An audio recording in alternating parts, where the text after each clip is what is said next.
Ladies and gentlemen, lend me your ears and your eyes. Diva Divine Light, live from Brooklyn, New York. No delaying for what you saying, yo. Silly with my 9 million with the dilly, yo. When I be on the mic, yes, I do my duty, yo. While up in the club, I be wild in the studio. You don't wanna vibe, nigga, really and truly, yo. My main thug, nigga named Julio, he moody, yo. Like a nigga that'll slap me with the tulio. Bitch, nigga scared to death, act fruity, yo. Fuck that, nigga, shorty, she a little cutie, yo. The way you shake it, make me wanna get all in the booty, yo. With no delaying for what you saying, yo. Diva Divine Light. Really my heart to me. Fuck me, see, that's what you got for me. Put more than years with my eyes to see. Still $1 in the place to be. If you really my heart to me. Fuck me, see, that's what you got for me. Put more than years with my eyes to see. Still $1 in the place to be. If you. You're watching Diva, the Divine Light. A fun-loving, caring, passionate person who talks about sex, celebrity, and real-life issues, and even abuse. So hit that like button and make sure you share the show. Really my heart to me. Fuck me, see, that's what you got for me. Put more than years with my eyes to see. Still $1 in the place to be. If you really my heart to me. Fuck me, see, that's what you got for me. Put more than years with my eyes to see. Still $1 in the place to be. If you really my heart to me. Fuck me, see, that's what you got for me. Put more than years with my eyes to see. Still $1 in the place to be. If you really my heart to me. Fuck me, see, that's what you got for me. Put more than years with my eyes to see. Still $1 in the place to be. If you. Here comes the pitch, and it comes in wide. Another combo.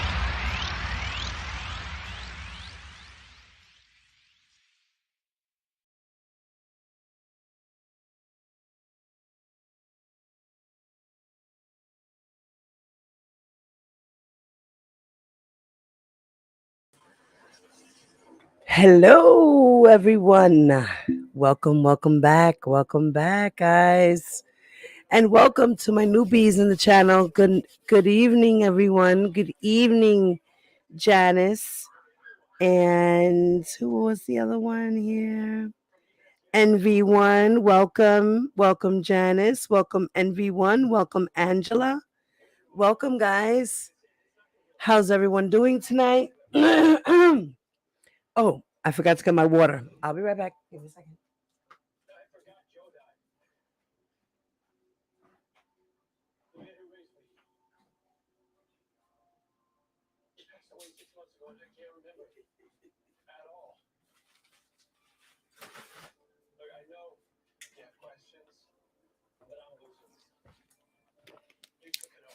All right. Now I got my water. So, hello, everyone. Good evening. Please welcome all my new people in the chat. Thank you, guys. Let me see who's in here. Hello to my OCOV family. Please, everyone, make sure you hit that like button on your way in. Thank you very much. Hey, Nanya. What's up, 100? Again, hello, Angela. Welcome. Hey, Jacqueline. What's up, sis? What's up to my sisters in the building? Charlotte, what's up, Charlotte? How are you, honey? Vanetta, what's up, mamita? Well, anyone from Grown Little Boy's family over here. So, yes, welcome, guys. Welcome, mi familia. ¿Cómo estás? Mi gente. Hey, Indigo. What's up, baby? What's up? Nuni, go on mute, mama. Hello, baby. Okay. Tasha, what's up, baby? What's up, Tasha? Hello. Good evening. Jojo, yada dada. What's up? My sisters are in the building. Please throw up those hearts for Jojo. Flores, what's up, mama? Hey, West Coast. T-Baby, what's up, sissy? What's up? My sisters are all in the building. Yes. Hello. Hey, Sharice. What's up, mommy? What's up, West Coast? Is that who I see, West Coast? Bella, did I miss her? I think I missed. Hey, West Coast. What's up, baby? I did miss her. Vanetta, what's up, mama? Les Smith, what's up, baby? I missed her too. Okay. I went too fast over here. All right. If I missed anybody, I'm sorry. I'm Take our Kelly. What's up, mama?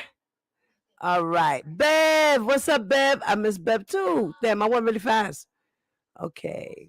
All right. And to everyone else that's in the bushes, welcome, welcome. For those my new subscribers, if you're in the bushes, don't be scared. Jump into the chat. Please say hello. Come on in, join the dialogue, have some fun, laugh, ask questions. That's what we're here for. So everybody, my microphone is good. Nuni, let's do your microphone check. Say hello to everybody. Hello, everyone. What's up, mama? What's up? What's up? What's up, baby? Hey, hey, hey. So I got my sissy with me. We're gonna read together. I don't know what happened to T-Bam, but I guess she got busy because she said she wasn't gonna be sure if she was gonna be able to come up here with us as well. She said as soon as she gets home. Okay, so she ain't get back to the crib yet. Okay. All right. Well, that's fine. I give you guys the link and everything else, so you guys are good. Nuni, did you get the Yes. the document? Okay. All right, baby. So just in case you already know, we're prepared. All right. Yes, everybody, please make sure you hit that like button. Now, as I said, we're going to do the Chronicles of Don Russell. Okay, so we're making this a quick series of Don Russell's paperwork. All right, so let's do this. All righty. I'm going to share the stream. Okay. Hey, spiritual gangster. What's up, Eva? And guys, just a reminder as well. We are doing great with the transcripts so far. If you want to donate for the transcripts, please hit my Cash App. You can hit my PayPal or my Zelle. And in that, in the description box that it says for, please make sure that you put for transcripts. Okay. If you want to donate for the transcripts, please let it be known in the subject that it is for the transcripts so I can put it into my savings. I have a certain stash pile just for the transcripts. Okay. So throughout the chat, my moderators that have my Cash App and Zelle information, they will be posting it throughout the chat. Okay. So if you guys get to it, you guys get to it. The donations are appreciated. We are at $230, guys.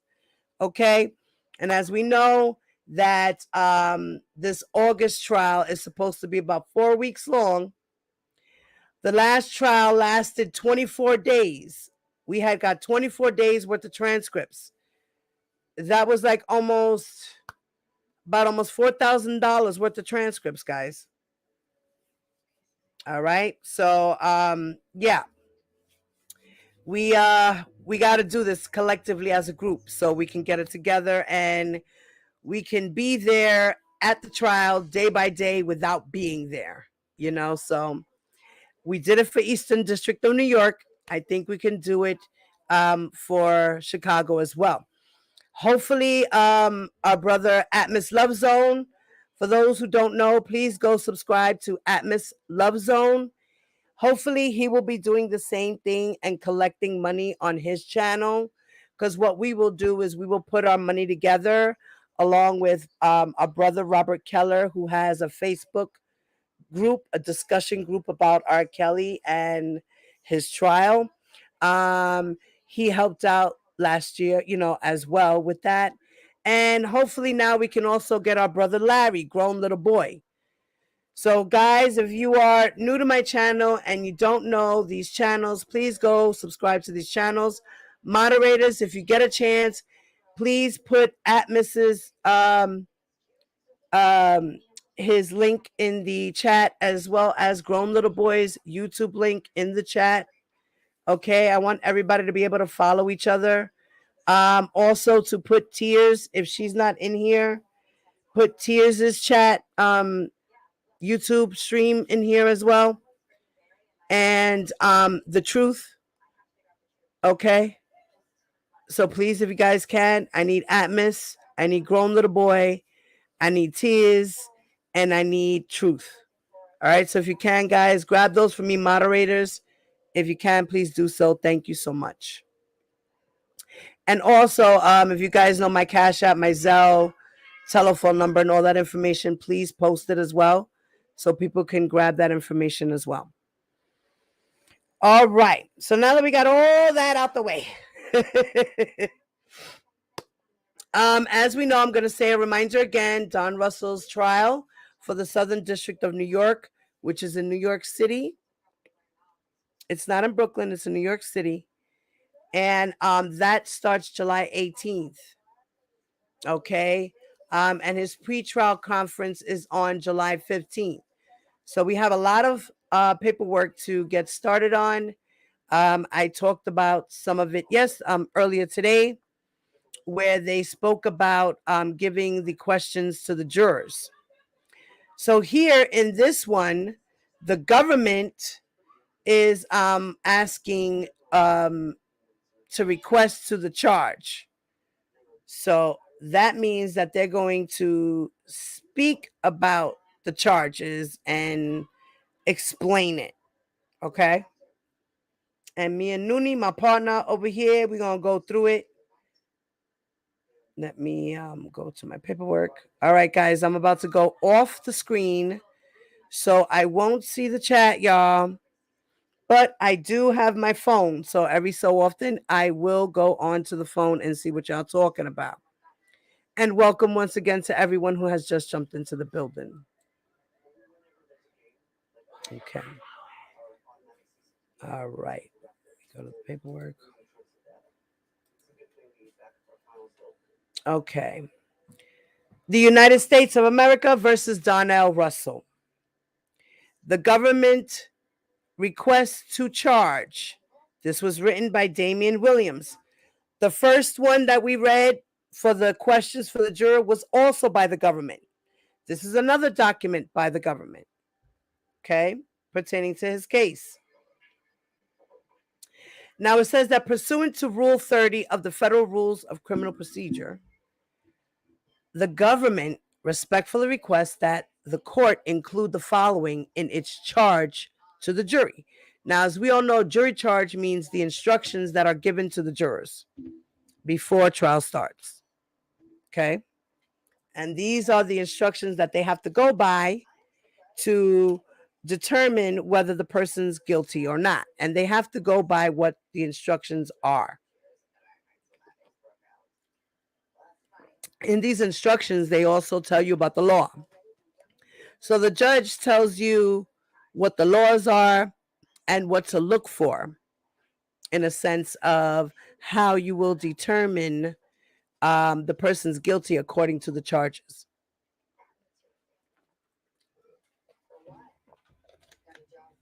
So it's kind of like you get a little lesson in law at the same time.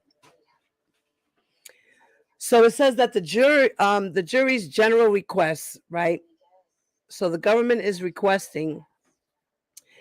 The government respectfully requests that the court give its usual instructions to the jury on the following matters: function of court and jury, statements of court and counsel, not evidence, ruling on evidence and objections, burden of proof and presumption of innocence, jury's recollection controls, reasonable doubt, government treated like any other party, duty to base verdict on evidence, definitions and examples of direct and circumstantial evidence, inferences, credibility of witnesses and evaluation of testimony, rulings on evidence and objections, right to see exhibits and have testimony read during deliberations, sympathy, oath as jurors. Punishment is not to be considered by the jury, and verdicts of guilt or innocence must be unanimous, and duties of the foreperson and return of verdict form. All right. Nuni, you want to read request number 1? Yeah. Okay. The defendant, Donnell Russell, is formally charged in the document called an indictment. An indictment is simply an accusation. It is neither evidence nor proof of a defendant's guilt. The indictment charges the defendant with 2 counts: 1 count of conspiring to transmit a threatening communication in interstate commerce, and 1 more count of transmitting a threatening communication in interstate commerce. I am not going to read the entire indictment to you at this time. I will first summarize the offense charged in the indictment, and then I will explain in detail the elements of the 2 offenses.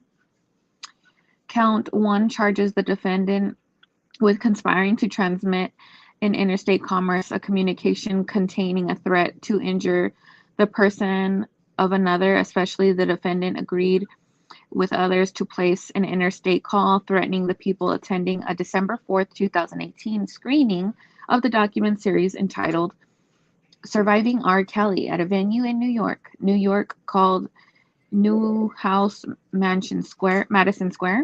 Yeah. Count 2 charges the defendant with transmitting in interstate commerce a communication containing a threat to injure the person of another. Specifically, the defendant placed an interstate call threatening people attending a December 4th, 2018 screening of the documentary series entitled Surviving R. Kelly at a venue in New York called Newhouse Madison Square. You must consider each count separately and return a separate verdict on each count. The burden is on the government to prove the defendant guilty on each charge beyond a reasonable doubt. Oh, sorry. I will not explain each of the counts in the indictment in more detail and the rules of law that relate to these offenses. All right. Request number 2. Count 2. Elements of the offense. As I have explained, count 2 charges the defendant with transmitting a threatening communication in interstate commerce. Specifically, count 2 charges that on or about December 4th of 2018, the defendant placed an interstate telephone call threatening physical harm to those attending the screening of the documentary series entitled Surviving R. Kelly at a venue in New York called Newhouse Madison Square, and aided and abetted the same. The relevant statute for count 2 is Title 18 United States Code, Section 875C, which provides that whoever transmits in interstate or foreign commerce any communication containing any threat to kidnap any person or any threat to injure the person of another is guilty of a federal crime. In order to prove the defendant guilty of count 2, the government must establish the following 3 elements beyond a reasonable doubt.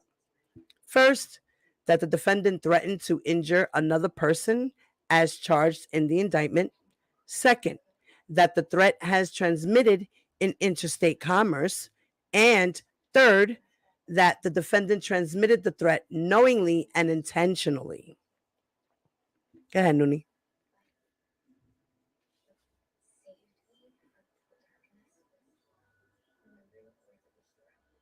Nuni? My bad, I was on mute. Okay. Count 2, first element. For count 2, the first element the government must establish beyond a reasonable doubt is that the words communicated by the defendant were a threat, as if I will define that term for you. A threat is a serious statement expressing an intention to inflict bodily injury at once or in the future, as distinguished from idle or careless talk, exaggeration, or something said in a joking manner. For a statement to be a threat, the statement must have been made under such circumstances that a reasonable person who heard or read the statement would understand it as a serious expression of an intent to inflict bodily injury. In addition, the defendant must have made the statement intending it to be a threat or with the knowledge of that the statement would be viewed as a threat. Now direct proof of a person's intent is almost never available. It would be a rare case where it would be shown that a person wrote or stated that as of given hold on, my bad. You good, mommy? You were right. Of a given time. At a given time, he committed an act with a particular intent. Such direct proof is not required. The ultimate fact of intent, though subjective, may be established by circumstantial evidence based upon the defendant's outward manifestations, his words, his conduct, his acts, and all the surrounding circumstances disclosed by the evidence, and the rational or logical inferences that may be drawn for them. To determine whether or not the defendant made a threat, you should consider the circumstances under which the statement was made, including its context with respect to surrounding conversation, the language the defendant used, and the reaction of those who heard the statement. It is not necessary that the government prove that the defendant intended to carry out the threat or that he had the present ability to carry out a threat. A threat may be conditioned upon the defendant's ability to carry out in the future. The defendant's statement may be a threat even if it was never communicated nor intended to be communicated to the target or threat. Request number 4, count 2, second element. For count 2, the second element, the government must prove beyond a reasonable doubt is that the threat was transmitted in interstate commerce.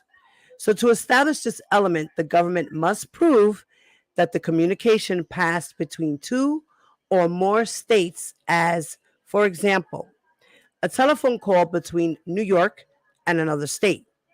Accordingly, this element may be satisfied if the defendant used a facility of interstate commerce, such as a telephone, to transmit the communication to another state or to a foreign country. The government is not required to prove that the defendant knew that the threat would be transmitted across state lines. So it doesn't have to be proven that he knew it was going to happen. It just has to be proven that it happened. Okay. Count 2, third element. For count 2, the third element the government must establish beyond a reasonable doubt is that the defendant transmitted the threat knowingly and intentionally. To establish this element, the government must prove that the defendant knowingly and intentionally communicated the charged threat and that this transmission did not occur by accident, mistake, or negligence. To establish this element, the government must prove that the defendant intended the communication to be received. Hold on. Yeah.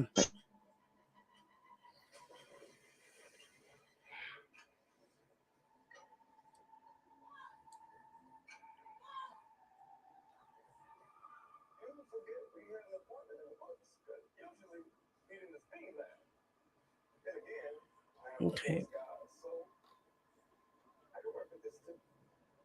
All right. I'll continue reading first. You probably got a phone call. Communication to be received by its recipient as a threat or knew that the statement would be viewed as a threat. I have previously explained how a person's intent may be established. That explanation applies here as well. The government is not required to prove that the defendant actually intended to carry out the threat.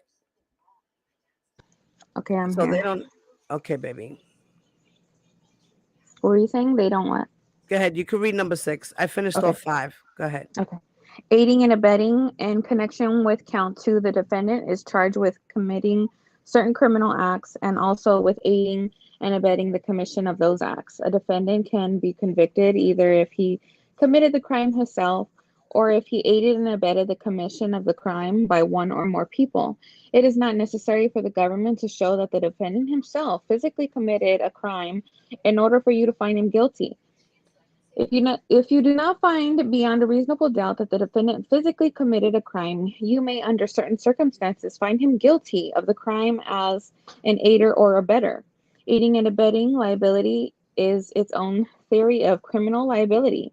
In effect, it is a theory of liability that permits a defendant to be convicted of a specified crime if the defendant, while not himself committing the crime, assisted another person or persons to committing the crime.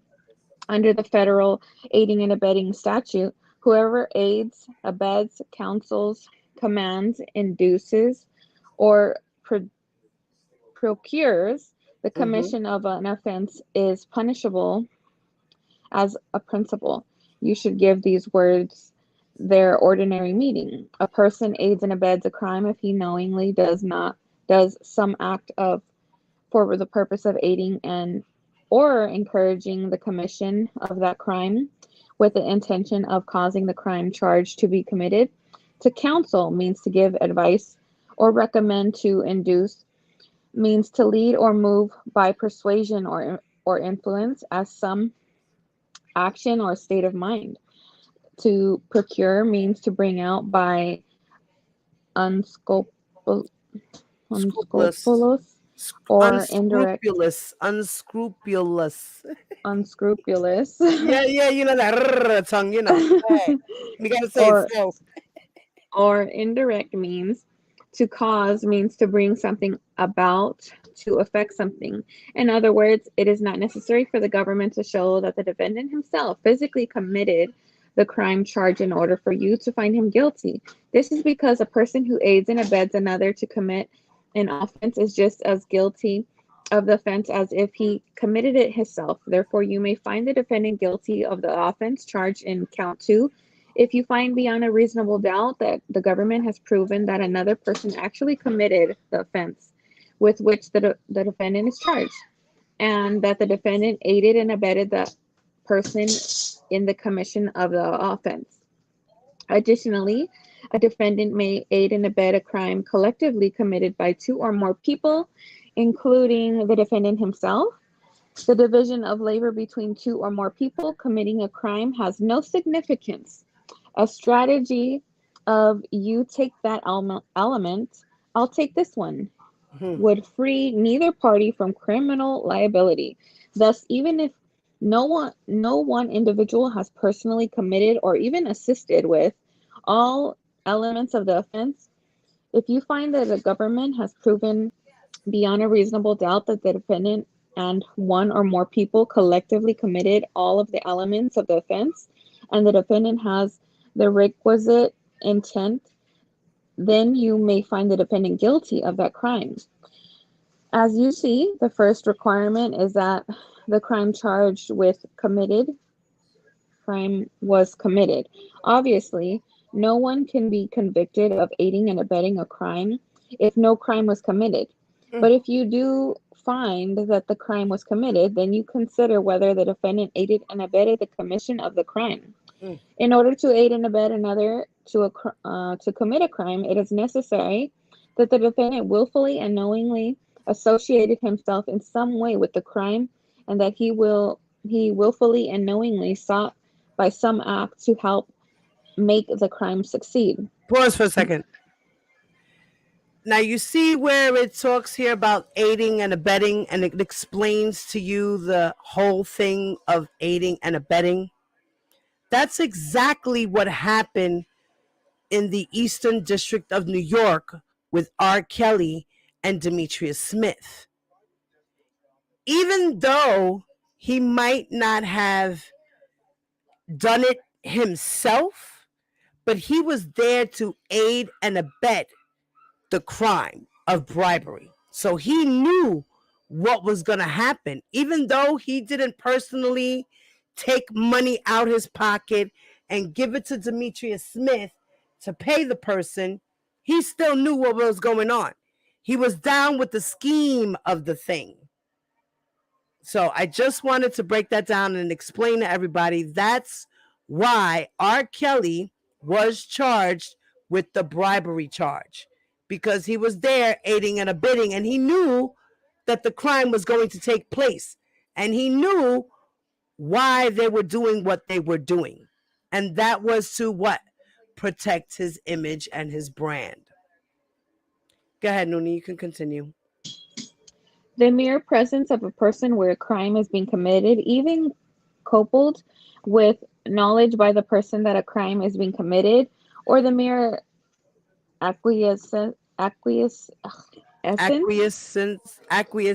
Yep.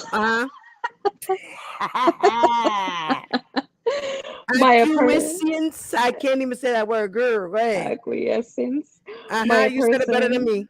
in the criminal conduct of others, even with guilty knowledge, is not sufficient to establish aiding and abetting. An aider and abettor must have some interest in the criminal venture and must take some action to assist or encourage the commission of a crime.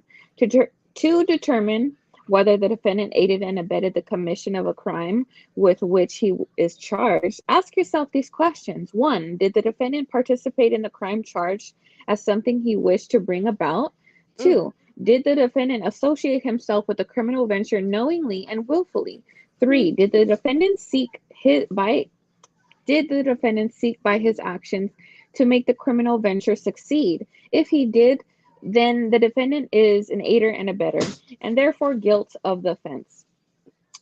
If he did not, then the defendant is not an aider and abettor, and is not guilty under that theory. Okay. Well, we all know he's guilty. Number 7, count 1, conspiracy. Count 1 of the indictment charges the defendant with participating in a conspiracy. Specifically, count 1 charges the defendant with participating in a conspiracy to transmit a communication in interstate commerce containing a threat against people attending a December 4th, 2018 screening of the documentary series entitled Surviving R. Kelly at a venue in New York called Newhouse Madison Square. The relevant statute for count 1 is Title 18, United States Code, Section 371, which provides that if 2 or more people conspire to commit any offense against the United States and 1 or more of such persons do any act to effect the object of the conspiracy, each person is guilty of a federal crime. The object of the conspiracy charged in count 1 of the indictment is to make a threatening interstate communication in violation of Section 875C of Title 18 of the United States Code, which is the statute charged in count 2 of the indictment. I have already reviewed the elements of that offense in connection with count 2. A conspiracy is a kind of criminal partnership, a combination of or agreement of 2 or more persons to join together to accomplish an unlawful purpose. So the crime of conspiracy to violate a federal law is an independent offense. It is separate and distinct from the actual violation of any specific federal law, which the law refers to as a substantive crime.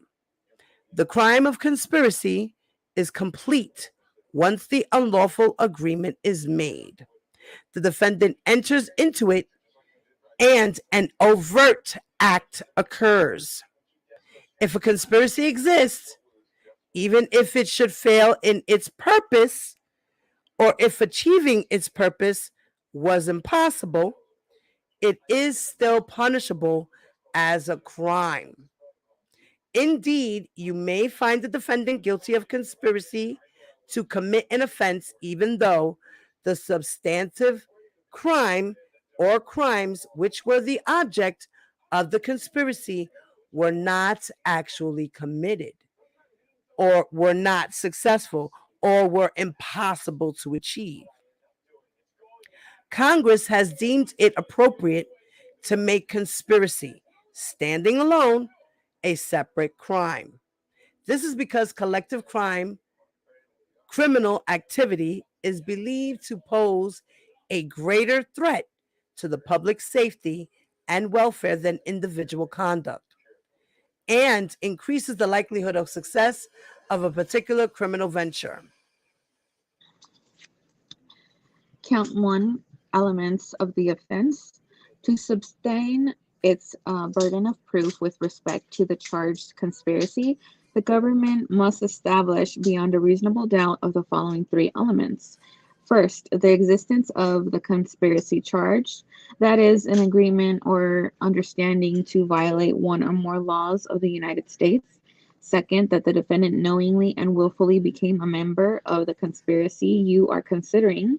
And third, that any one of the conspirators, not necessarily the defendant, but by any of the parties involved in the conspiracy, knowingly committed at least one overt act in furtherance of the conspiracy that you are considering during the life of the conspiracy. Count 1, first element. Starting with the first element, a conspiracy is a combination or agreement or understanding of 2 or more people to accomplish by concerted or collective action a criminal or unlawful purpose. It is in this instance the unlawful purpose alleged to have been object of the conspiracy charge in count 1 was transmitting a threatening communication in interstate commerce. The gist of the essence of the crime of conspiracy is unlawful combination or agreement to violate the law.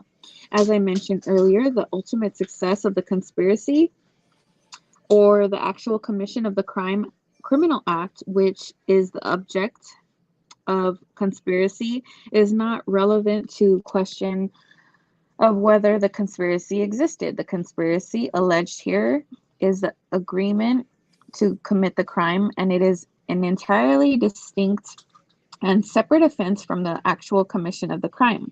To prove a conspiracy, the government is now required to show that individuals sat around a table and entered into a solemn pact, orally or in writing, or any express or formal agreement stating that they have formed a conspiracy to violate the law. You need not to find. Yes. Give me a second, babe. Where are you? I think I lost you. I'm on page 16, no? On page what? Okay, that's what it was. I went up too far. All right. I lost you. Okay. You are to prove a conspiracy the government is not required. Is that where you were? Stating that they have formed a conspiracy to violate the law. Okay, got it. That's where you're at. Got it. Okay. Yeah, you need not. Sorry. Okay. You need not find that the alleged conspirator stated in words or writing what the scheme was, its object or purpose, or every precise detail of the scheme or the means by which its object or purpose was to be accomplished. Indeed, it would be extraordinarily if there was such a formal document or specific oral agreement. Your common sense tells you that when people in fact undertake to enter into a criminal conspiracy, a great deal is left to unexpressed understanding. From its very nature, a conspiracy is almost invariably secret in its origin and execution. Conspirators do not usually reduce their agreements to writing or acknowledge them in front of a notary public, nor do they normally. Oh shoot! What the heck?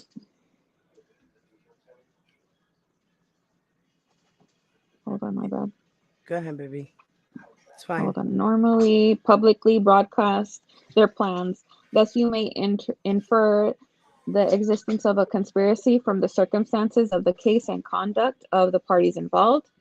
To show that a conspiracy existed, then, it is sufficient if the evidence shows that 2 or more persons in some way or manner, through any contrivance, explicitly or implicitly. Where the hell am I? Lost you. Huh? I lost you. Oh, Uh, explicity. Yes. Explicity or implicity.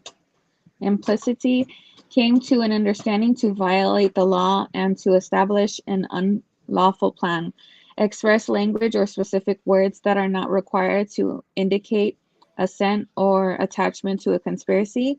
You may find the existence of an agreement to commit an unlawful act has been established by direct proof, but it is rare a conspiracy can be proven by direct evidence of an explicit agreement. In determining whether there was an unlawful agreement, you may consider the acts and conduct of alleged co-conspirators that were done to carry out the apparent criminal purpose. The adage, actions speak louder than words, is applicable here. Often, the only advice available with respect to the existence of a conspiracy is that of disconnect acts on the parts of the alleged individual co-conspirators. When taken together and considered as a whole, however, those acts are capable of showing a conspiracy or agreement as conclusive, conclusivity, huh? Conclusively. Conclusively as would more direct proof. Of course, proof concerning the accomplishment of the object of conspiracy may be the most persuasive evidence of the existence of the conspiracy itself. It is not necessary that the conspiracy actually succeeded in its purpose in order for you to conclude that the conspiracy existed. In deciding whether the alleged conspiracy in fact existed, you may consider all the evidence of the acts, conduct, and declarations of all alleged conspirators and the reasonable inferences to be drawn from such evidence. It is sufficient to establish the existence of a conspiracy if, after considering all of the relevant evidence, you may find beyond a reasonable doubt that the minds of at least two alleged conspirators in the conspiracy met in all understanding way and that they agreed, as I have explained, to work together in furtherance of the unlawful scheme alleged in the indictment. In short, as far as the first element of the conspiracy is concerned, the government must prove beyond a reasonable doubt that at least two alleged conspirators came to a mutual understanding, either spoken or unspoken, to violate the law in the manner charged in the indictment. Further, although the indictment charged that the conspiracy existed on or about December 4th, 2018, it is not essential that the government prove that the conspiracy in question started, ended on those specific dates, or that it existed throughout the entire period. Rather, it is sufficient to satisfy the first element. If you find that, in fact, the charged conspiracy was formed and that it existed for any time within the charged period. Okay. Liability for acts and declarations of co-conspirators. So first, you must determine whether or not the proof established beyond a reasonable doubt the existence of the conspiracy charged. So in considering the first element of conspiracy, generally, you will recall that I have admitted into evidence against the defendant the acts and statements of others because these acts and statements were committed or made by persons who the government alleges were also confederates or co-conspirators of the defendant. The reason for allowing this evidence to be received against the defendant has to do, in part, with the nature of the crime of conspiracy. As I have said, a conspiracy is often referred to as a partnership in crime. As in other types of partnerships, when people enter into a conspiracy to accomplish an unlawful end, each and every member becomes an agent for the other conspirators in carrying out the conspiracy. Therefore, the reasonably foreseeable declarations, statements, and omissions of any member of the conspiracy and in furtherance of the common purpose of the conspiracy are deemed under the law to be the acts of all of the members, and all of the members are responsible for such acts, declarations, statements, and omissions. Now, I'm going to pause for a second. This is another reason why R. Kelly could not sever himself from Daryl McDavid or June Brown, Milton Brown, because they all committed a conspiracy together. They conspired to commit crimes, unlawful acts. Their common purpose was what? To protect R. Kelly. Now I'm going to continue.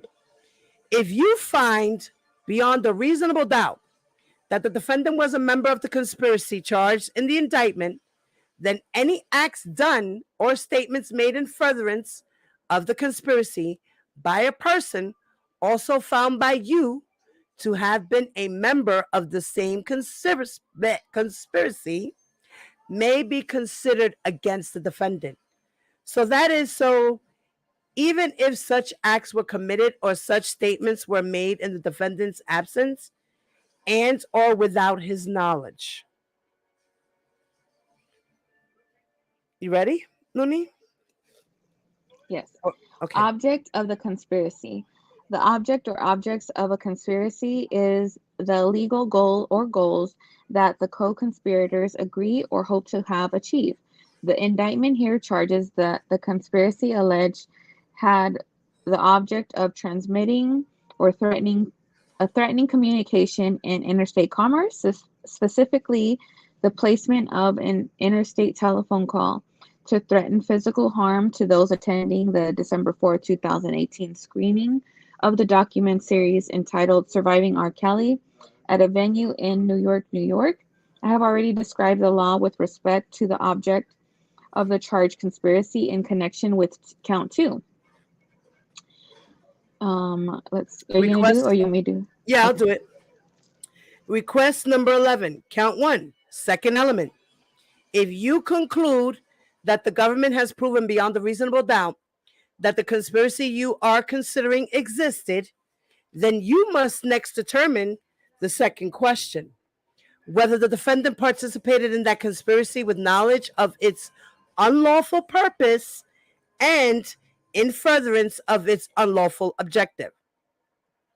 The government must prove beyond a reasonable doubt that the defendant unlawfully, willfully, and knowingly entered into the conspiracy. That is, that the defendant agreed to take part in the conspiracy with knowledge of its unlawful purpose, and that he agreed to take part in the conspiracy to promote and cooperate in furtherance of its unlawful objective. Now, as to this element, the terms unlawfully, willfully, and knowingly mean that you must be satisfied that in joining the conspiracy, assuming you find that the defendant did join the conspiracy in which he is charged, that the defendant knew what he was doing, that is, that he took the actions in question deliberately and voluntarily. The key question is whether the defendant joined the relevant conspiracy with an awareness of at least some of the basic aims and purposes of the unlawful agreement. Unlawfully simply means contrary to law.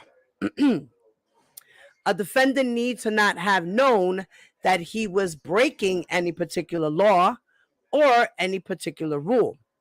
A defendant need only have been aware of the generally unlawful nature of his or her acts.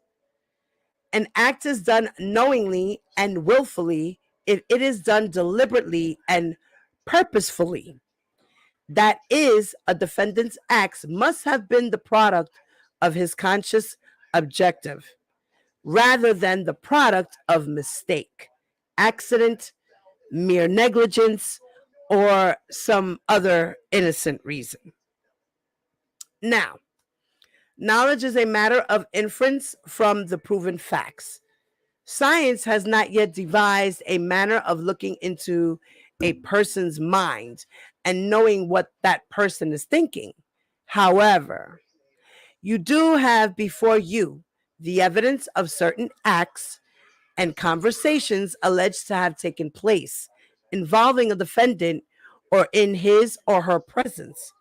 You may consider this evidence in determining whether the government has proven beyond a reasonable doubt a defendant's knowledge of the unlawful purposes of the charged conspiracy. So it is not necessary for the government to show that a defendant was fully informed as to all the details of a conspiracy in order for you to infer knowledge of his part. To have guilt knowledge, a defendant need not have known the full extent of a conspiracy or all of the activities of all of its participants. So, it is not even necessary for a defendant to know every other member of a conspiracy. So, in fact, a defendant may know only one other member of a conspiracy and still be a co-conspirator. Nor is it necessary that a defendant received any monetary benefit from his participation in the conspiracy that you are considering, or had a financial stake in the outcome. However, although proof of a financial interest in the outcome of a scheme is not essential or determinative. If you have that a defendant had a financial or other interest, that is a factor you may properly consider in determining whether a defendant was a member of the conspiracy. The duration and extent of a defendant's participation has no bearing on the issue of his guilt. So he'd not have joined the conspiracy at the outset. A defendant may have joined it for any purpose at any time in its progress, and he will be held responsible for all that was done before he joined and all that was done during the conspiracy's existence while he was a member. So each member of a conspiracy may perform separate and distinct acts and may perform them at different times. Some conspirators may play major roles while others play minor roles in the scheme. An equal role or an important role is not what the law requires. In fact, even a single act can be sufficient to make a defendant a participant in an illegal conspiracy. So no matter how you look at it, whether you knew you were going to get into it, you made a promise to get into it, you knew you were going to make money from it, you didn't know you were going to make money from it, you didn't make money from it, you made the phone call, you made the contact, you are a co-conspirator in a conspiracy to commit a crime. You knew, whether you didn't know, it's you're shit out of luck. If they can prove beyond a reasonable doubt. And they don't even have to prove that you knew willingly. However, a person's mere association with a member of a conspiracy does not make that person a member of the conspiracy. Even when that association is coupled with knowledge that a conspiracy is taking place. So they're trying to say that even if R. Kelly didn't know about the plan or knew about the plan, You conspired with other people to do this job, whether he told you to do it or not do it, paid you for it, didn't pay you for it, it doesn't matter. You did that shit.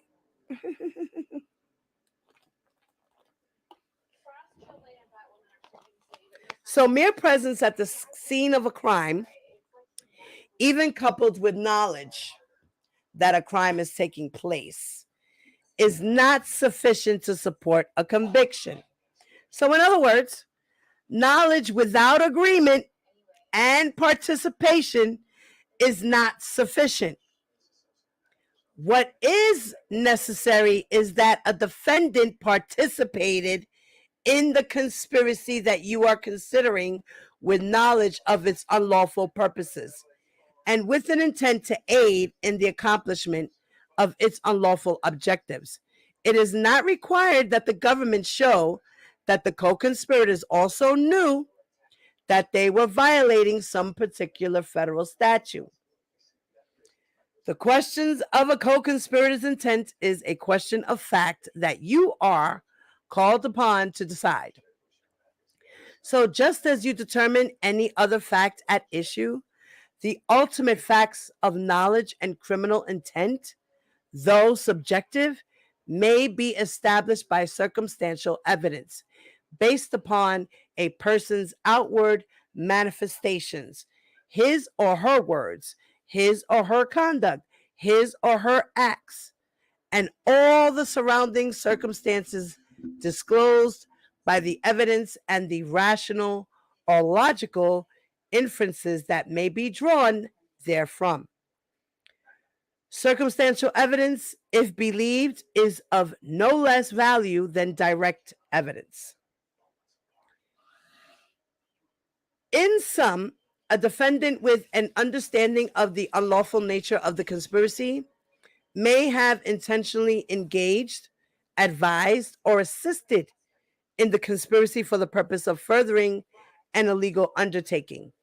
A defendant thereby becomes a knowing and willing participant in the unlawful agreement, that is to say, he becomes a conspirator.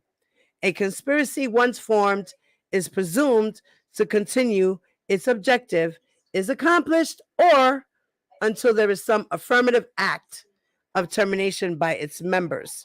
So, too, once a person is found to be a participant in the conspiracy, that person is presumed to continue being a participant in the venture until the venture is terminated, unless it is shown by some affirmative proof that the person withdrew and disassociated himself or herself from it. Third element. The third element of the conspiracy charge is the requirement of an overt act. To sustain its burden of proof, the government must show beyond a reasonable doubt that at least one overt act was committed in furtherance of the conspiracy that you are considering by at least one of the co-conspirators, not necessarily the defendant.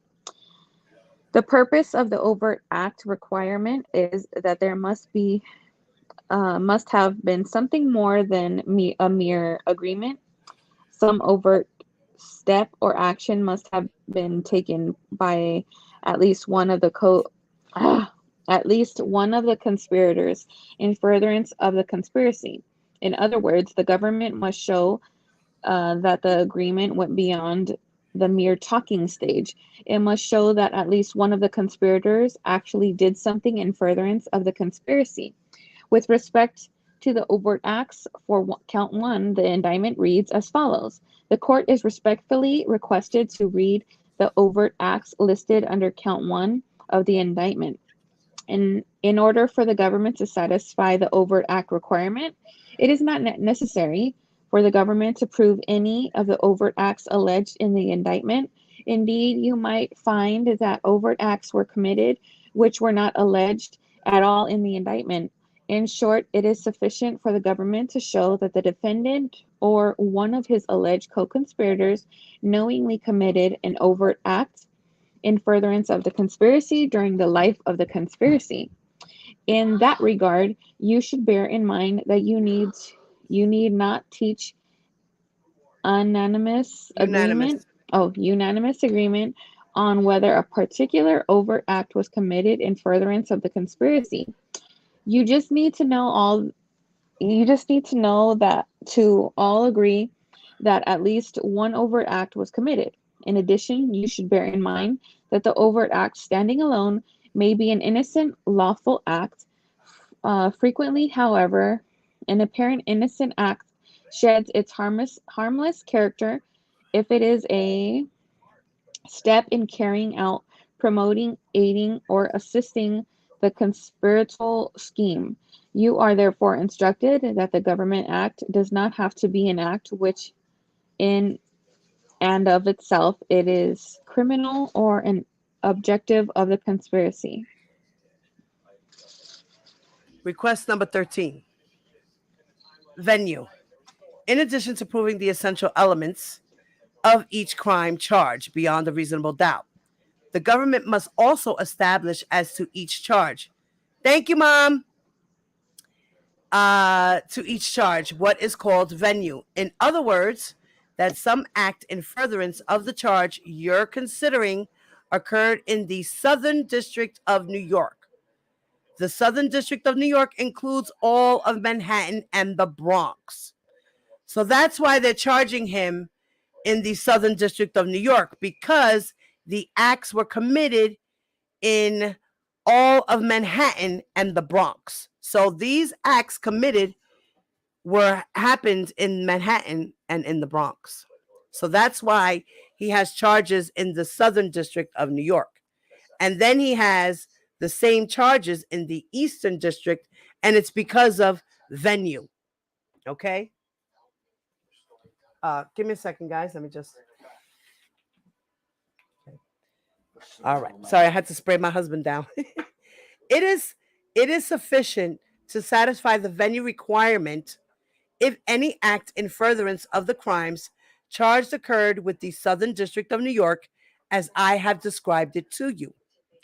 In this regard, the government need not prove that the entire crime charged was committed in the Southern District of New York.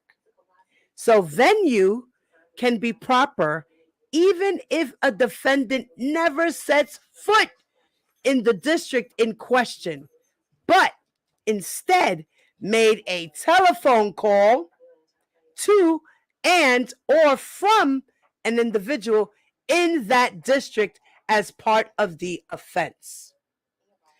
So even if he made the phone call in Brooklyn, he called the Bronx and spoke to someone from the Bronx who was part of the conspiracy, who knew about what was going on or made plans or whatever it was, or if he spoke to one in Manhattan, or if he was in Manhattan and spoke to somebody in the Bronx.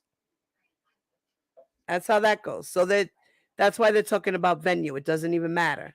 He could have been in Brooklyn. Now, unlike the elements of the offenses that I've talked about at length, each of which must be proved beyond a reasonable doubt, the government is required to prove venue only by a preponderance of the evidence. A preponderance of the evidence means the greater weight of the evidence, as distinguished from beyond a reasonable doubt. So to establish a fact by a preponderance of the evidence means to prove that the fact is more likely than not true. So preponderance of evidence means this evidence stands alone. This evidence is more fact and to be true than it is to be a mistake or non-factual. So that's what a preponderance of evidence means. It carries major weight. Okay? If you find that the government failed to prove venue by a preponderance of the evidence as to any count, you must return a verdict of not guilty on that count. Variance in dates. The indictment charges that things occurred on or about the particular date. It does not matter if the evidence at the trial indicates that a particular act occurred on a particular date. The law requires only substantial similarity between the dates alleged in the indictment and the dates established by the evidence. Particular investigative techniques not required. You may have heard Now, this is if it's applicable. That means if it can go in, if it applies to the law. You may have heard reference to the fact that certain investigative techniques were not used by the government. There is no legal requirement that the government prove its case through any particular means. While you are to carefully consider the evidence adduced by the government, you are not to speculate as to why it used the techniques it did or why it did not use other techniques. The government is not on trial, and law enforcement techniques are not your concern. Your concern. God. Yo, the government is so sarcastic, Lord. Your concern is to determine whether, on the evidence or lack of evidence, the defendant's guilt has been proven beyond a reasonable doubt. All right, request number 16, charts and summaries, if they are applicable. There have been some charts that came in the form of summaries. I admitted those charts or summaries to save time and avoid unnecessary inconvenience. You should consider them as you would any other evidence.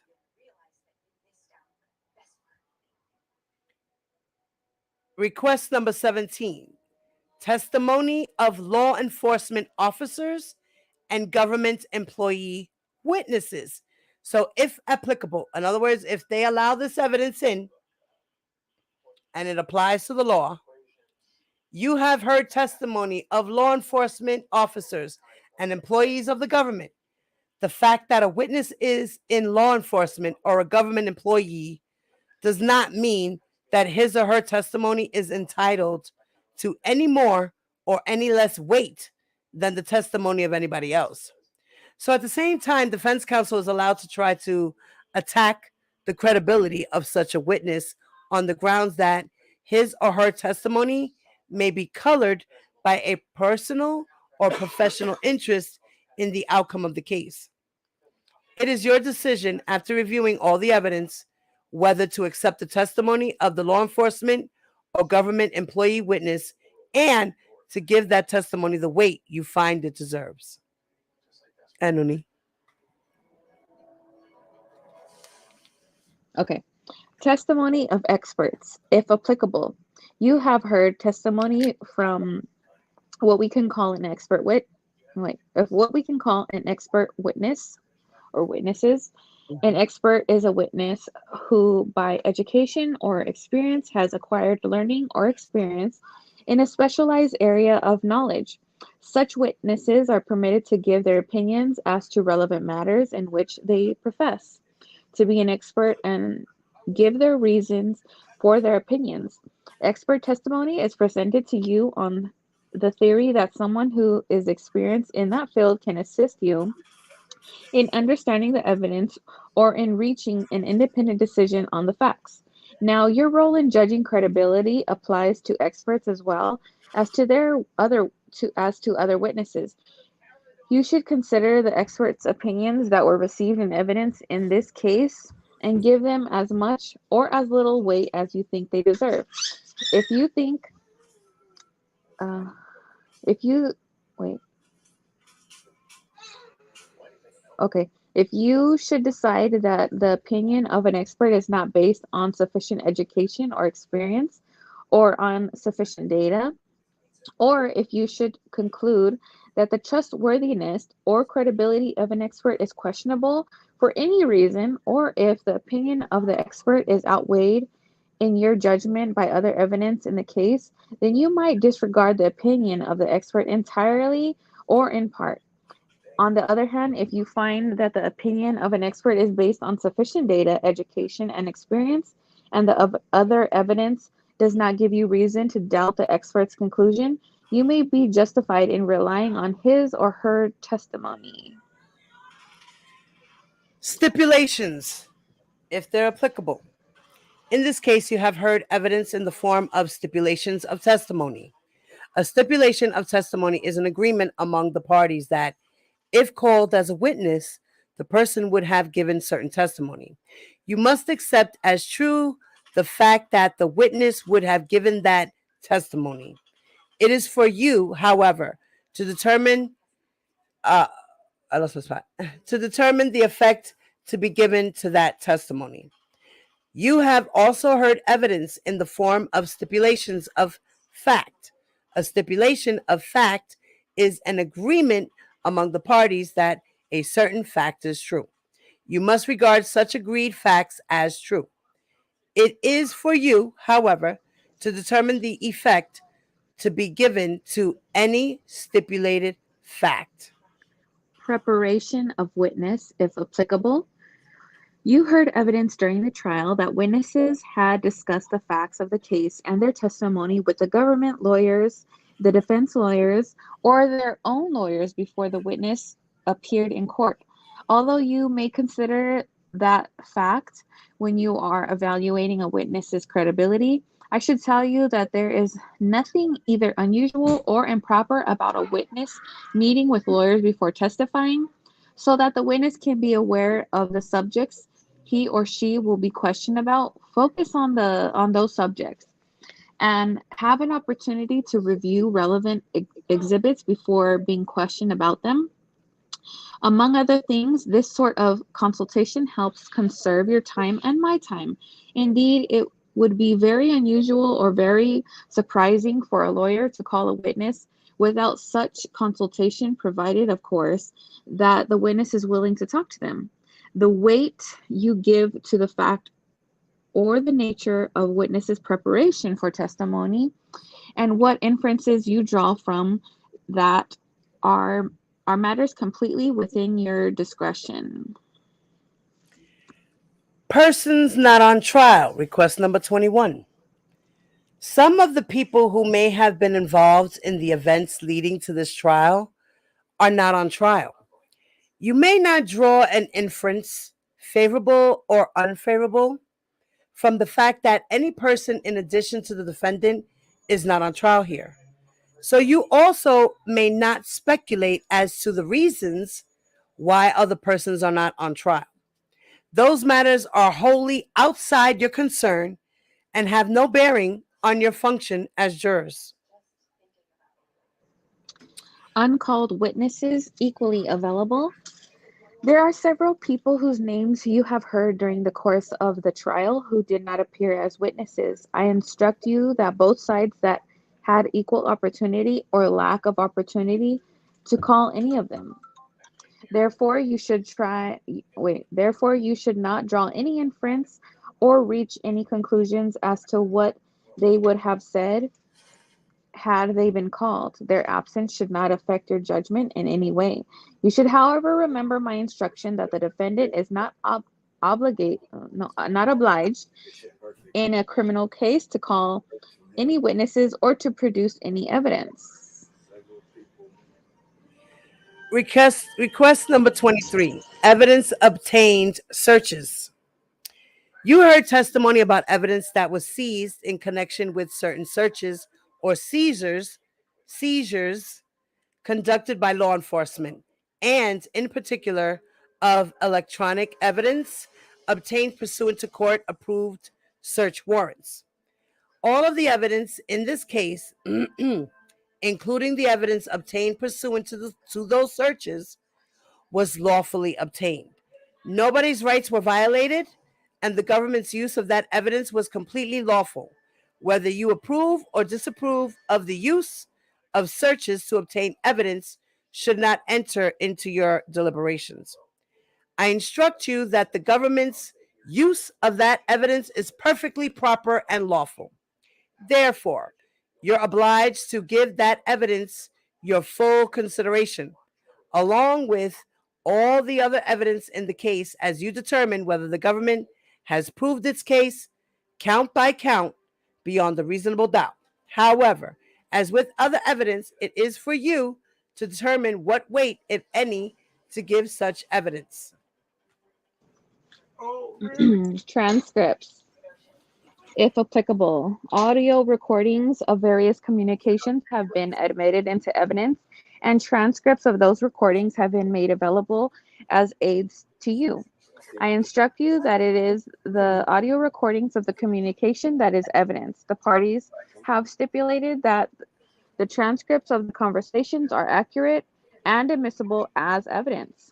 I instruct you that the recordings were obtained in a lawful manner, that no one's rights were violated, that the government's use of this evidence is lawful, and that it is properly admitted into evidence. Of course, it is up to you to decide what weight, if any, to give to this evidence. So that means they're going to use the transcripts from the Eastern District of New York trial. Yeah. Right? Yeah, that's what I think too. Request number 25. False exculpatory statements, if applicable. You have heard testimony that the defendant made certain statements outside the courtroom in which the defendant claimed that his conduct was consistent with innocence and not with guilt. The government claims that these statements in which the defendant exonerated or exculpated himself are false.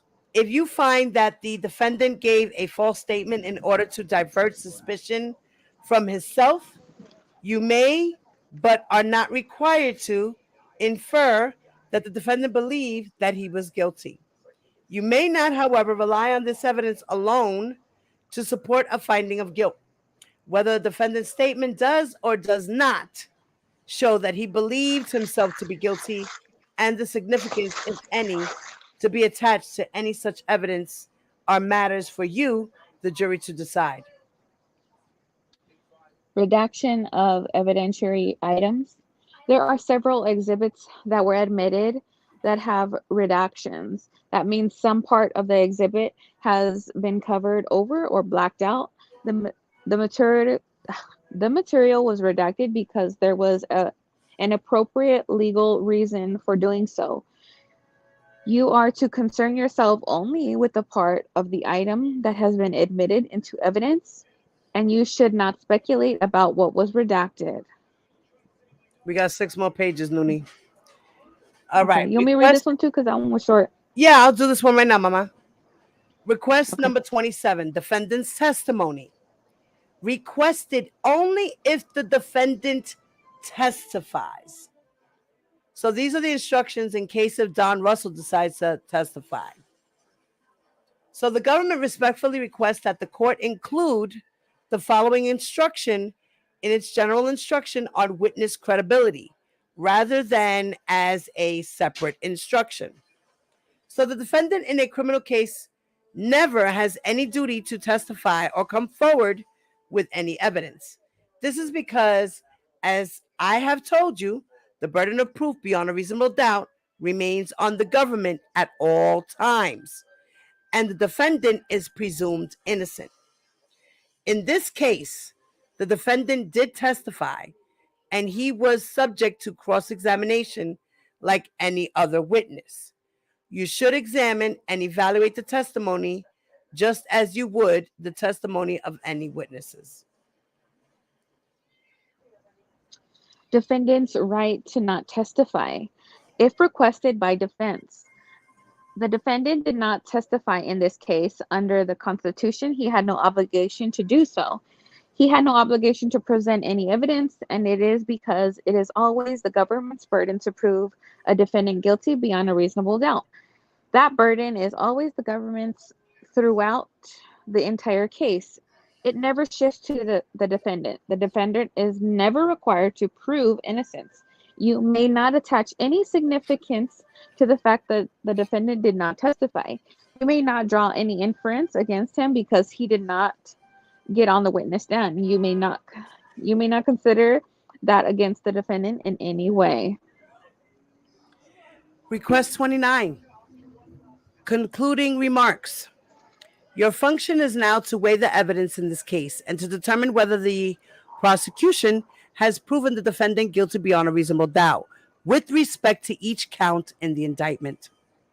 You must base your verdict solely on the evidence and these instructions as to the law. And you are you are obliged under your, start again. And you are obliged under your oath as jurors to follow the law as I have instructed you. Whether you agree or disagree with the particular law in question, the verdict on each count must represent the considered judgment of each juror. In order to return a verdict, it is necessary that each juror agree to it. Your verdict must be unanimous. Let me also remind you that you took an oath to decide this case impartially, fairly, without prejudice or sympathy, and without fear, solely based on the evidence in the case and the applicable law.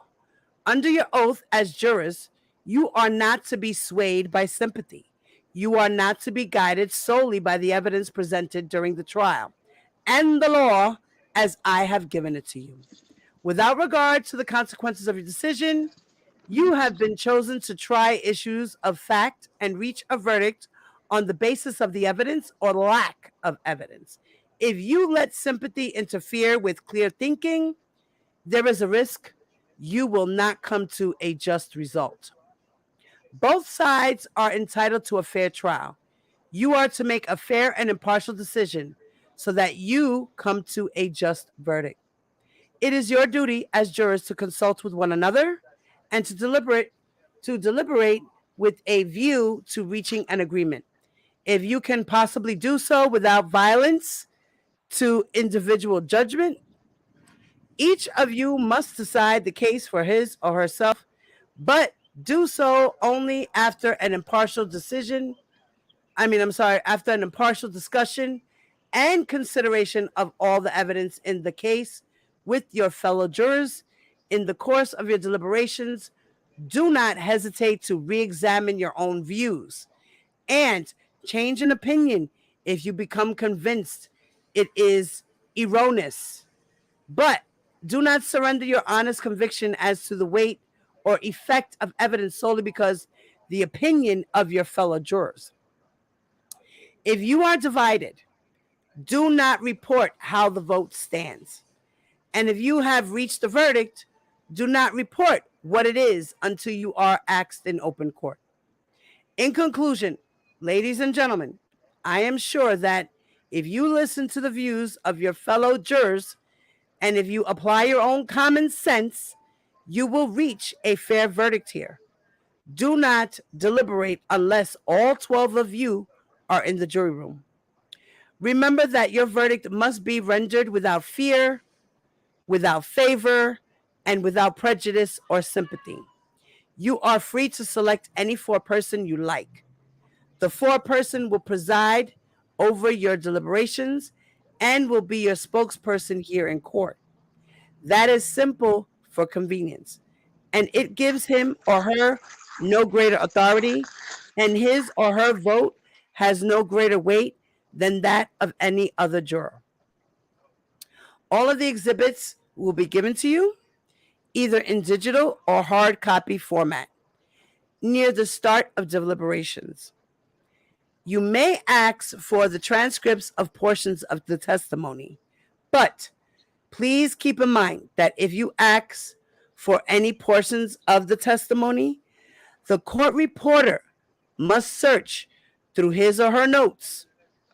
The parties must agree on what portions of testimony may be called for, and if they disagree, I must resolve those disagreements. That can be a time-consuming process. So please, try to be as specific as you possibly can in requesting portions of the testimony. If you do, I will give each of you a verdict form for your convenience. The foreperson will have a verdict form on which you should record any verdict you reach unanimously.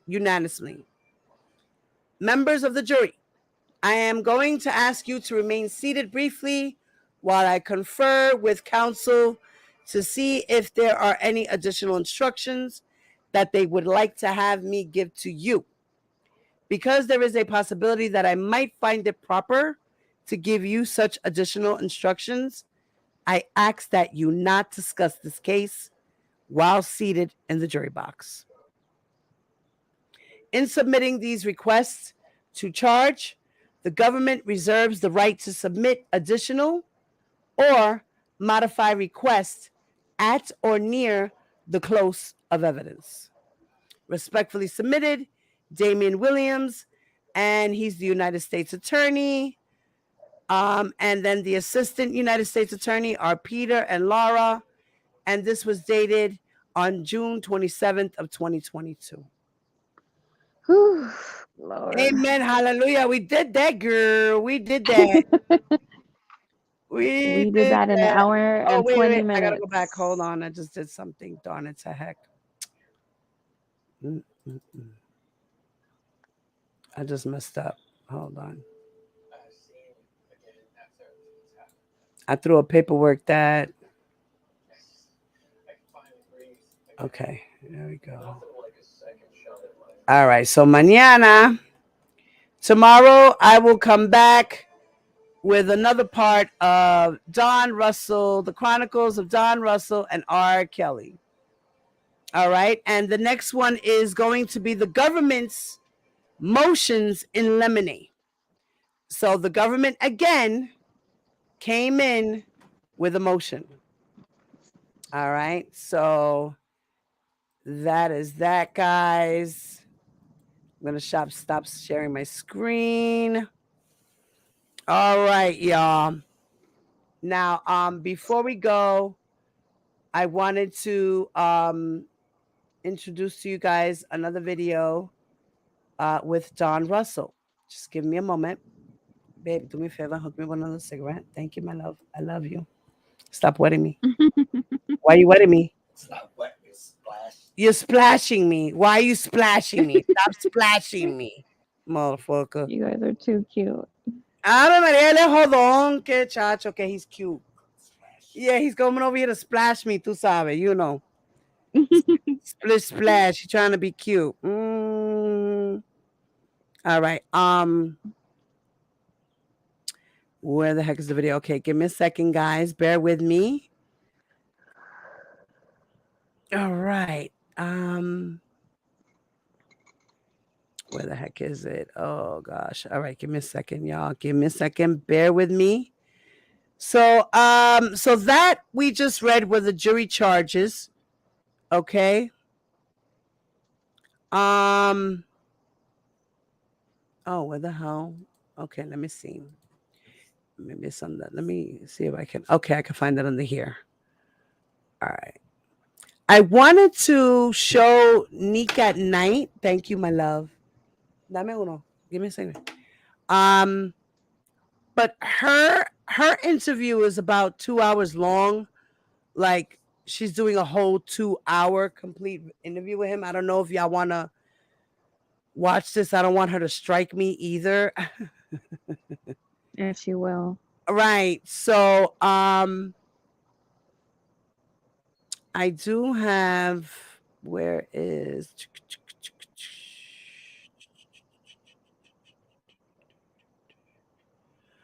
all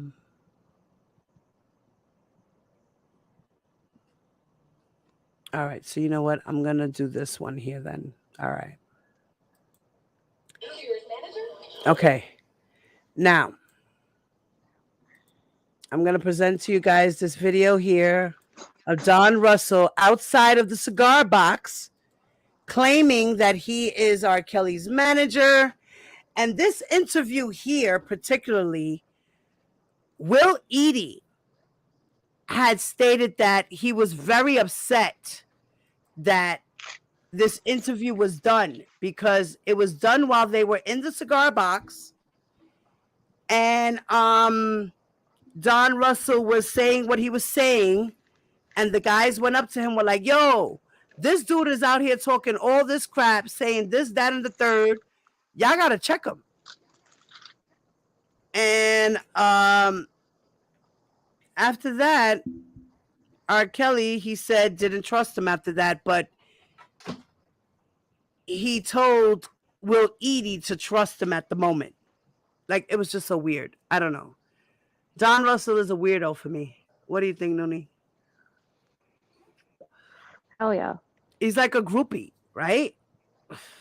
Yeah. He just came in out of nowhere, stuck his 2 cents in, and now he's indicted on charges, getting ready to do some time if he gets convicted. Mm-hmm. Like, you're a big dummy. And you know what? Here, this is for Don Russell.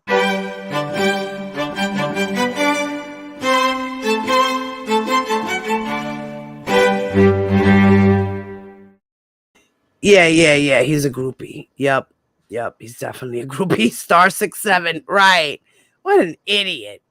He actually thought that pressing star 67, they weren't gonna ping his phone call from the cell tower. He don't know much about technology if he says he works for a tech company. Because if he did work for a tech company, he would not be that dumb. All right, so Noonie, go on mute. I'm about to play the video, baby. Oh, I gotta go on mute too. Hold on. I gotta put myself on mute too. Cheers, manager. Did this nigga just laugh?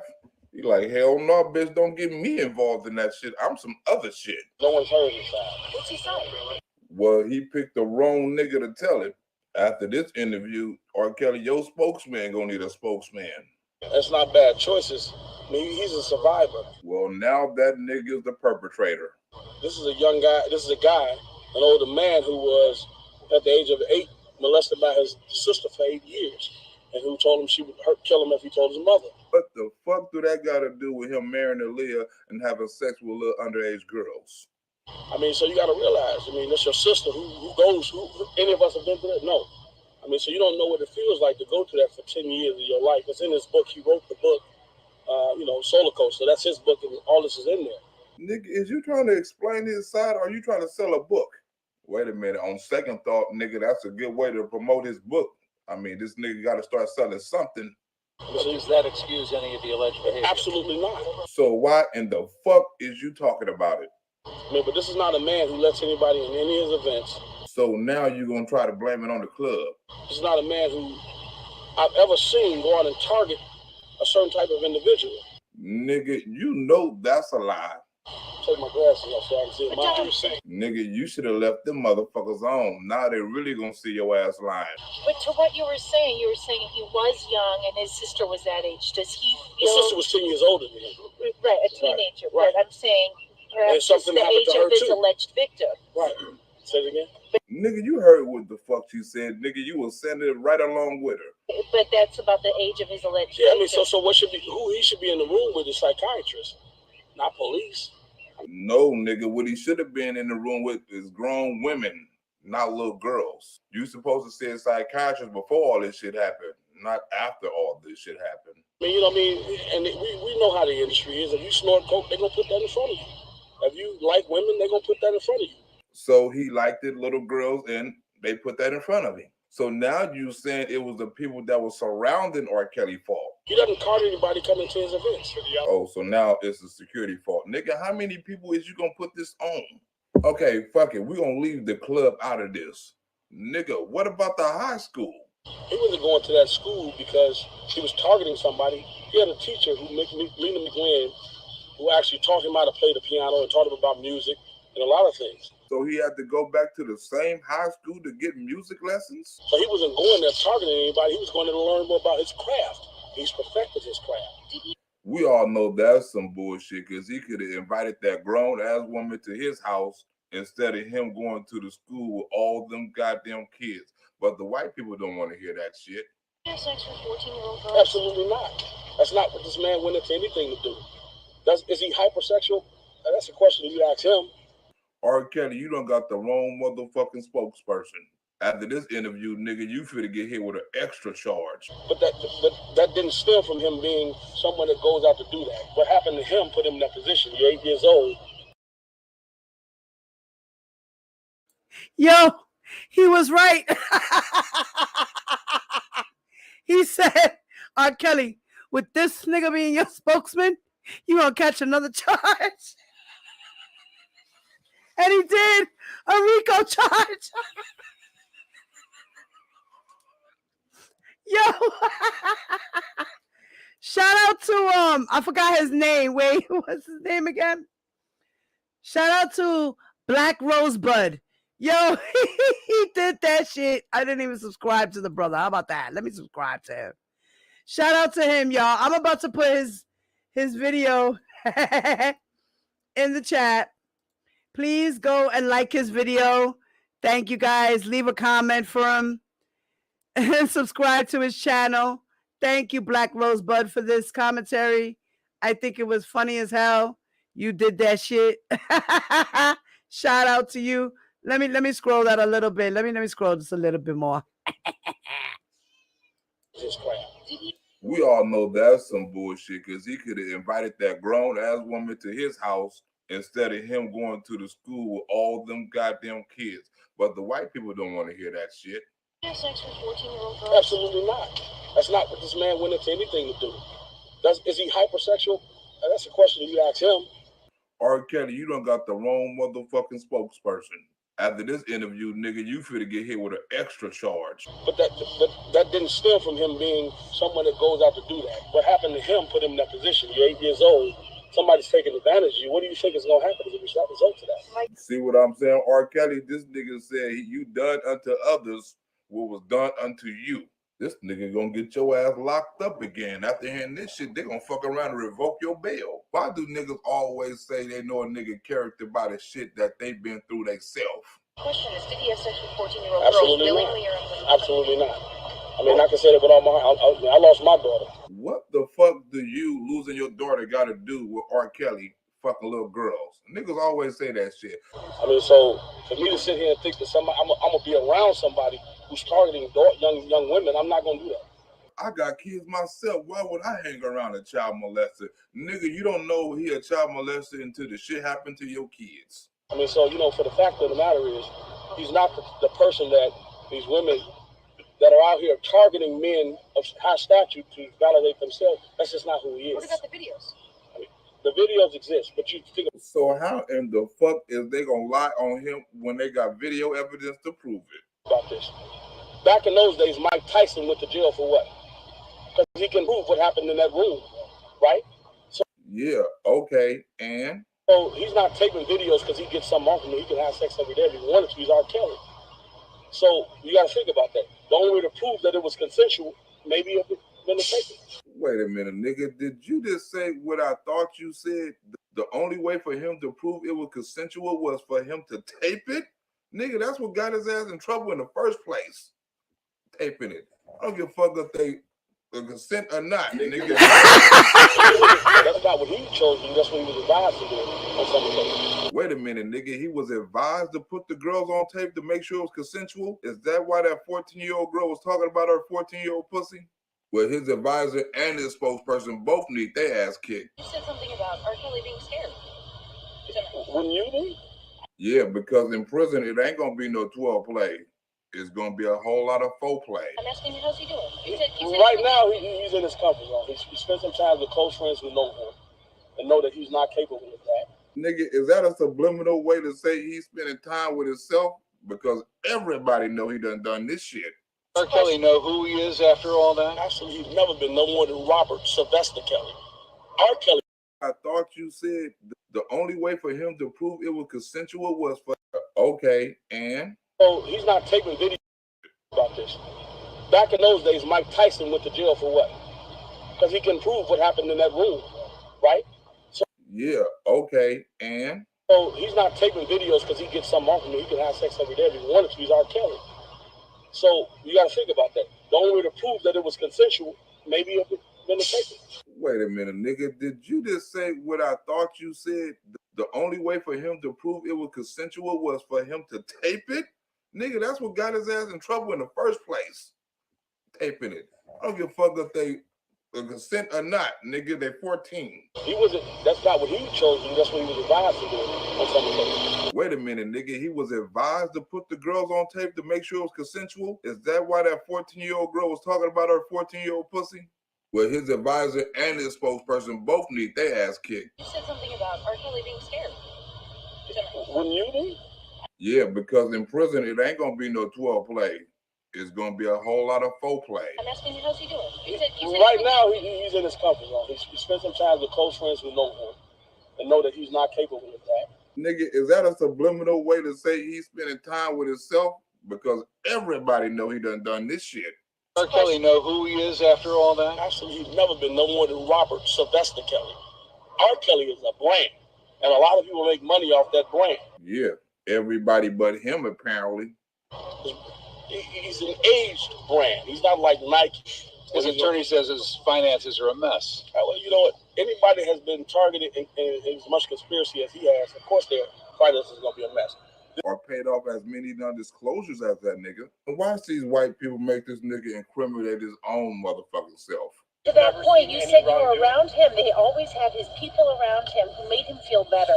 One thing you might be concerned about is that they're going to go after his enablers, and that was their way. Absolutely, they should, because he's not the only one. He's not at the front door. He's the guy that they come in to see. So whoever let the 14-year-old, whatever you guys are saying, in the room, why?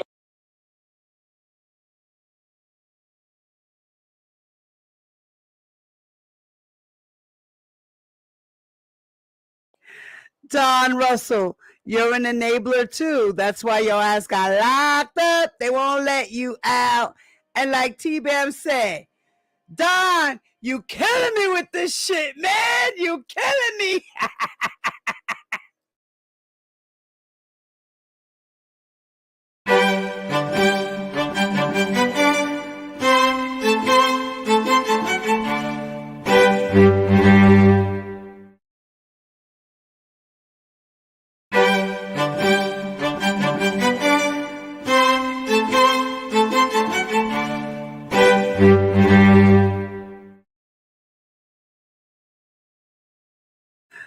Don, you're a groupie.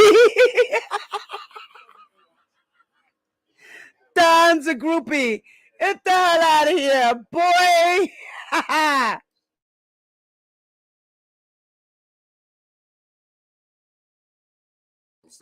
To that point, you said you were around him. They always had his people around him who made him feel better. One thing you might be concerned about is that they're going to go after his enablers, and that was their way. Absolutely, they should, because he's not the only one. He's not at the front door. He's the guy that they come in to see. So whoever let the 14-year-old, whatever you guys are saying, in the room, why did they get in there? How did they get in there? Absolutely not. Well, why in the fuck is you stuttering and can't get your words out? I've got my own brand. I deal with my own company. I got a tech company and a few other things. I'm not trying to bring that out. But you're trying to get your ass off the subject. Matter of fact, you better get your ass off this video before this shit turn into state evidence. To your manager?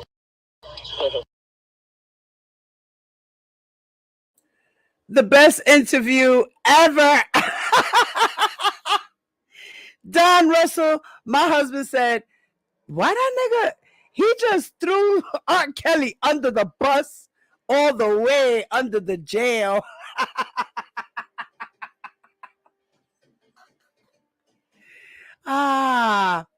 So this is why R. Kelly is where he is, and he's never coming home.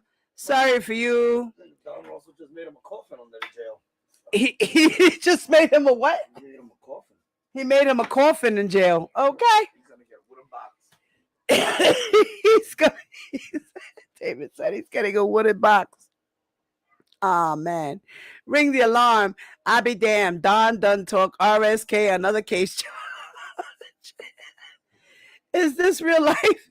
Girl, it really is. Wifey, what's up, mama? Yo, that shit is funny. What's up, Ronnie? Oh my God. That was funny. That was funny. That was a great interview, guys. So, We have been down for 1 hour and 45 minutes. I am going to end this live here, y'all. And we will be coming with part 3 tomorrow. I will schedule live for you guys. And remember, if you want to donate to the transcript fund, please do so. You can hit my Cash App. You can hit my PayPal, my Zelle. If you want any of that information, it is in the About section, in the About tab on my channel. There's a section here that says Community, and then towards the end it says About. You hit the About section, and it'll display all my information. Okay. And for those that are watching the replay, if you have any comments, please leave the comments in the comment section. Make sure they're respectful so they don't get deleted. Thank you. And Nuni, gracias mucho, darling. You already know my love for reading with me tonight. Yes, you're welcome, of course. Thank you, my love, as always. And good night, mommy. And guys, my OCOV family and all my newbies and everybody in the bushes, I love y'all. Please don't forget to do me a favor, okay? Hit that like button, please. Thank you.